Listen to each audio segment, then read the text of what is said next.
X سروسمین society کے صدر general retired عبد القیوم نے راولپنڈی پریس کلب میں پریس کانفرنس کرتے ہوئے کہا کہ کسی ایک جماعت کو مکمل حمایت نہیں ملی، جو جیتا ہے اس نے بھی دھاندلی کا شور ڈال دیا ہے، پارلیمان کی عزت مجروح نہ کریں۔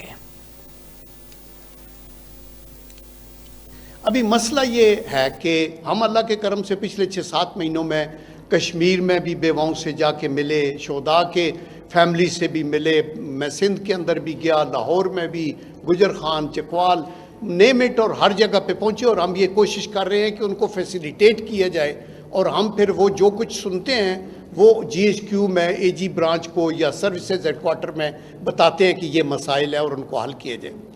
ابھی بدقسمتی سے جو پیس کے ممبرز آؤٹ ہوئے، جب میں ان ہوا تو جو آؤٹ ہوئے ان میں یہ عادل راجہ بھی ایک تھے جو اس کا یہ انفارمیشن سے ڈیل کر رہا تھا، تو ٹویٹر کا ہینڈل اس کے پاس تھا، ویب سائٹ کا ہینڈل بھی اس کے پاس تھا، اور یہ ملک سے باہر چلا گیا، اور پھر اس کی اپنی کارکردگی کی وجہ سے جو بھی اس کے فیلیئرز تھے ان کا کورٹ مارشل ہوا اور ان کو سزائیں ہو گئی، لیکن باہر بیٹھ کے وہ ہینڈل قائم رکھا ہوا ہے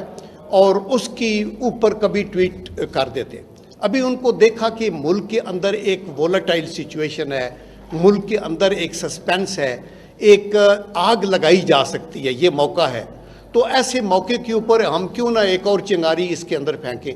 تو وہ انہوں نے ایک ٹویٹ کل ایک کیا وہاں سے کہ جی اس کی تو ساری ذمہ داری ملک میں جو کچھ ہو رہا ہے وہ فوج کر رہی